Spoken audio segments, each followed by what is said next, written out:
Доброе утро всем, мои уважаемые подписчики, зрители моего канала и мои друзья. Сегодня погода у нас -2. На улице буран. Я решила съездить в опеку, узнавать, что к чему. Сдаю отчеты. Принесли мне бланки, отчет сдавать. Что-то я там посмотрела, бланки изменились. Там не указана та графа, обычно, где мы указывали, сколько покупали мы им одежды.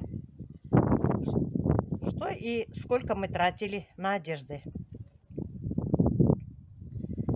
Есть просто сколько получали, сколько расходовали. И банковские остатки. Вот поэтому я решила сама лично съездить, убедиться, спросить, чтобы отчеты не переделать.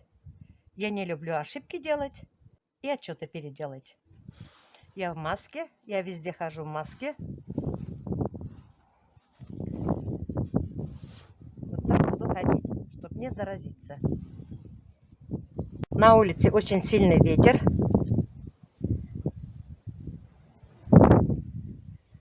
Я сарайчик немножко приоткрыла. У меня выходят куры гулять.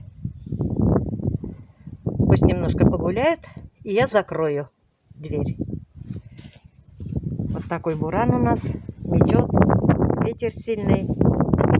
А эта елочка радует нас на улице.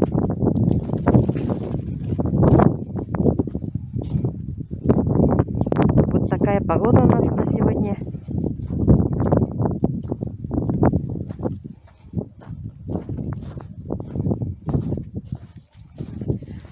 На улице тепло, -2, поэтому, слышите, снег не так хрустит. А когда сильные морозы, ой, как вкусно хрустит снег.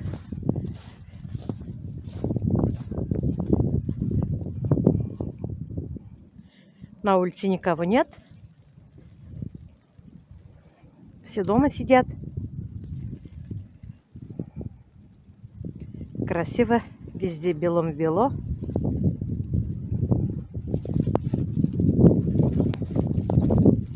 Мне очень нравится, когда елка вся в снегу. Вот я в центре.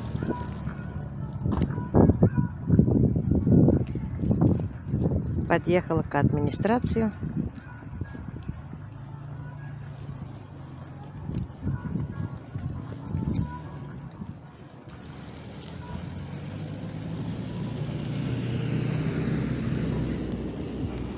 Здесь у нас банк Уралсиб. Елки красивые.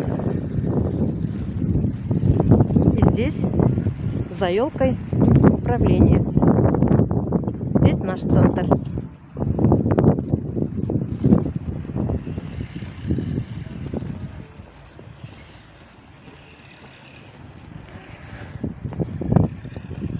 Это администрация. Здесь у нас опека.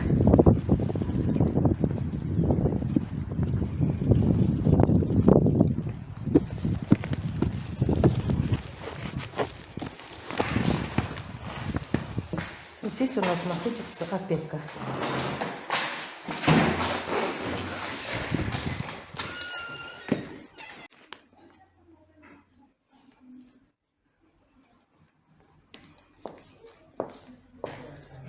Здесь регистрируемся и смазываем руки.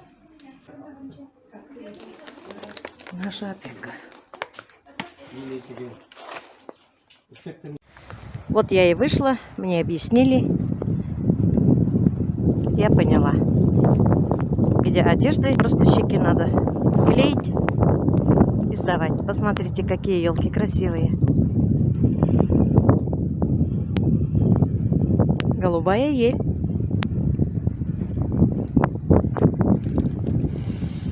Высокие они. И снег так идет красиво. Вот такие саженцы.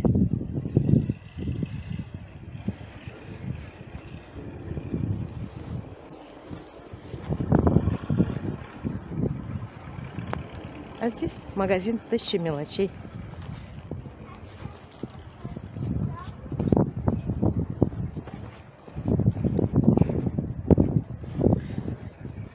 Вот и все. Сейчас съездю к младшей дочери Юле и поеду домой.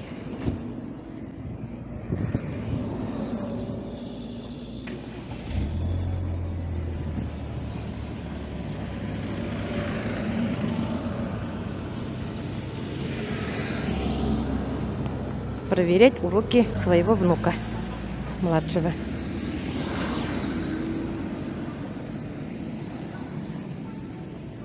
Мои покупки. Заходила после опеки к Юлечке.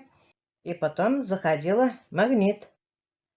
Купила я там немножко продукты. У нас дома закончились фрукты. Купила я киви. Вот столько они очень хорошие. Мне нравится. И недорого. Я сушу. Кстати, у меня немножко остались сушеные. На один день. Дети тоже обожают сушеные киви. Я в своем дегидраторе сушу. Купила 2 килограмма 680 грамм. По 99 рублей 90 копеек. Ну, по 100 рублей у нас выходит киви. Мандарины купила отборные. Тоже по 107 рублей 99 копеек. Вот такие мандарины. Купила бананы по 75,99. Купила сыр. Внуки пиццу захотели. Фермерских. По 119 рублей. Губку купила. По 45 рублей. Огурцы купила. Гладкие. Хорошие. Жесткие. По 149,99. Мне нравится стирать вещи гелем. Со скидкой я взяла 279 рублей 99 копеек. Сосиски взяла молочные. Вот они какие. Здесь 750 грамм. 134,99. Со скидкой тоже. Я таких брала. Мои дети любят. Купила еще сметану. 20% домик в деревне. Тоже со скидкой. 59,99 рублей. 2 банки взяла. Яйцо куриное взяла 15 штук, 94 рубля 99 копеек. Купила еще грунт рассадный, вот такой. Здесь сколько килограмм? На 5 литров. Цена 29,99. Вот такая земля. Но пора уже мне рассаду сажать. Уже руки чешутся давно. Вот столько я вещей брала. У меня вышло всего 1597 рублей 58 копеек. Скидка мне 55 рублей 51 копеек. Кому-то кажется очень дорого, а кто на севере живет, для них дешево, у них продукты дорогие. Я понимаю, хотя там много денег зарабатывают за еду, коммуналки, за одежду, платят очень дорого. Я знаю, у меня дети жили, я их понимаю. Да еще купила козол-эремщик. Я забыла. Вот такой козол-эремщик. Красный творог в переводе. Губадию можно делать. Я и так сама люблю. Я 2 штуки купила по 62,91. Я не показала вам. Забыла. Пропустила. Простите меня. Вот и все. Сейчас накормлю внука обедом. Отвезу в школу. Не знала, что что-нибудь легкое приготовить внукам своим на ужин. Приготовлю-ка я им сосиски. Дело уже к вечеру. Надо ужин приготовить. Не знала, что приготовить. Каждый день что-нибудь новое хотят. На ужин суп не хотят. Решила я приготовить сосиски своим мальчикам. Вчера выпустила ролик. Распаковка посылки Василек. YouTube почему-то мне комментарий отключил. И я не могла понять. Спасибо моей дочери Розе. Она мне пишет ночью. Ты сама отключила комментарий? Или YouTube Я говорю, я не умею отключать, и ни к чему бы это.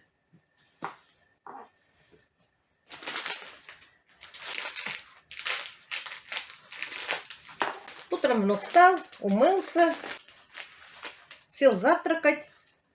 Я ему говорю, у нас почему-то отключили комментарию. А он мне говорит, не может быть. Я говорю, вот может быть. Тетя Роза пишет, что мы комментарию отключили. Сразу пошел, мне сделал, подключил. Я многое не знаю. Слава богу, внук все знает. Мне повезло с внуками. В компьютере очень хорошо разбирается внук. Старшенький Кирилл. Откуда они знают все маленькие? Не знаю. Там сегодня я читала комментарию. Кто-то хает Василек, кто-то хвалит Василек. Но действительно, ивановские вещи и раньше были хорошими, и сейчас они хорошие. Даже отличные. Одна девушка пишет, что все линяет. Ничего абсолютно не линяет. Не переживайте и не бойтесь. Я же врать вас не буду. Если я пользуюсь, она пишет, что нам только хорошие присылают. Нет, почему, если линяют, у нас бы тоже линяло бы. Мне очень нравится. Ничего не линяет. Я же сама пользуюсь, как-нибудь покажу мои старые вещи. Еще одна подписчица пишет, хотите ли вы вернуть детей маме? Почему я должна хотеть вернуть детей маме? Пусть мама старается вернуть их. Пусть она захочет их вернуть. Я-то взяла в свое время. Воспитываю, слава богу, большие уже, не маленькие. Было 3 года и 5 лет. Я не могу сказать, мне было легко. Я и работала. 2 коровы еще мы с мужем держали. Нам было очень тяжело. Сейчас, слава богу, за собой сами ухаживают. Уроки делают. Когда Владик пошел в школу, 1 класс, я уже работу бросила. А потом работала немножко за складом в пекарне, где пекут печенье и сладости Баурсак. Когда муж сильно заболел, я знала, что он умирает, и перестала ходить на работу, чтобы последние дни побыть с ним рядом. А когда муж умер, дети мне запретили вообще на работу выходить, тем более пандемия. Роза медик, она все понимает. Я говорю, как я поставлю детей на ноги, на что мы будем жить? Я говорю, я не хочу жить за счет детей. Да, внуки получают пенсию по потере кормильца. Небольшое пособие платит государство. Слава богу, мама внуков устроилась на работу пекарем, платит алименты. Хоть что-нибудь да приходит. Моя пенсия маленькая. Раньше я работала на себя. Точка была у меня на рынке. Но хватало. Не так, чтобы там шиковать, но хватало. Дочь говорит, я тебе открою канал, зарабатывай сколько сможешь. Я сопротивлялась, думала, что у меня ничего не получится. Я говорю, неграмотная, знаю в телефоне сидеть, звонить, могу сидеть в Одноклассниках, ВКонтакте и все. Научишься, говорит. Я говорю, я снимать не умею. Камеры боюсь. Она же у меня как гипноз. Околдовала меня. Все-таки научил. Если за что-то берется, она не отстанет. Дело до конца доводит. Слава богу, все у меня получилось. Было очень трудно снимать. Первые несколько месяцев помогала Роза. Спасибо ей. Монтировала, учила. Потом монтировал внук. Слава богу, научилась сама. Но под контролем внука работаю. Что не знаю, спрашиваю. Он меня учит аккуратно, спокойно. Так что внуков я не сама отбирала у снохи. Отбирала опека. Детдом мы внуков не отдали. Забрали к себе. Вот и живем. Просто дед нас бросил. Пусть спит спокойно. Светлая память ему. Вспоминаем часто. Не хватает его. А жить надо. Спасибо, мои дорогие, за ваши лайки, поддержки. за просмотры. Благодаря вам я зарабатываю. И это мне помогает одевать, баловать, кормить моих внуков. Они абсолютно ни в чем не нуждаются. Пусть учатся хорошо, пусть не болеют. Да и мы с вами пусть не болеем. Пусть станут хорошими, прекрасными людьми, хорошими, примерными семьянинами. Пусть у них в пути встречаются только добрые, хорошие люди. Да и пусть сами стараются быть такими хорошими. Вы, наверное, сидите и думаете, что делает наша мама Гуля? Играет. Да, играю. Это ужин. Это ужин для моих любимых. Когда они были совсем маленькими, я сосиски так готовила им. Отварила, сидят и смотрят. Потом хохотали очень долго. Им интересно было. Они никогда не видели, что можно сосиски так готовить. Вот так втыкаю, отвариваю. Надо взять большую кастрюлю. Окунуть по одной сосиске. Воды должно быть много, чтобы не сломать. Еще я ищу одну подписчицу. Видимо, я нечаянно удалила или пропустила, не нашла. Когда я выпускаю комментарии из фильтра, я считаю, как только начала ответ давать, потеряла комментарию. Там одна моя подписчица просит, чтобы я с ней поделилась закваской на хмелю. Написала, как какой-то день, в какое-то время сын приезжает в Стерлибашево, и чтоб я передавала закваску. Я с удовольствием с вами поделюсь. Мне очень жалко было эту подписчицу, что я не смогла ей ответить. Пожалуйста, если вы сегодня посмотрите мой влог, если возможно, напишите мне, пожалуйста, ваш телефон. Завтра или послезавтра я поеду, поменяю права водительские, на какой день мне скажут. Я повезу с собой, и вы, если сможете, поедете в Рыбгаи, в Стерлитамаке. Я вам передам закваску. Обязательно. И научу подкормить как. Напишите, пожалуйста, имя и номер телефона. С удовольствием с вами поделюсь. Пеките на здоровье. Только мне отвечайте. Не знаю, я нечаянно, когда выпускала, удалила. Бывает у меня так. Чтобы пропустить, иногда нечаянно могу нажимать «Удалить». Вот одну сосиску я отварила. Детям интересно кушать. Отвариваю кастрюли по одной сосиске, чтобы не ломать спагетти. Спагетти нежные, хрупкие, поэтому надо осторожно погружать в воду. Приготовила внукам ужин. Вот эти же сосиски отварила. Им очень нравится. Сейчас будут ужинать.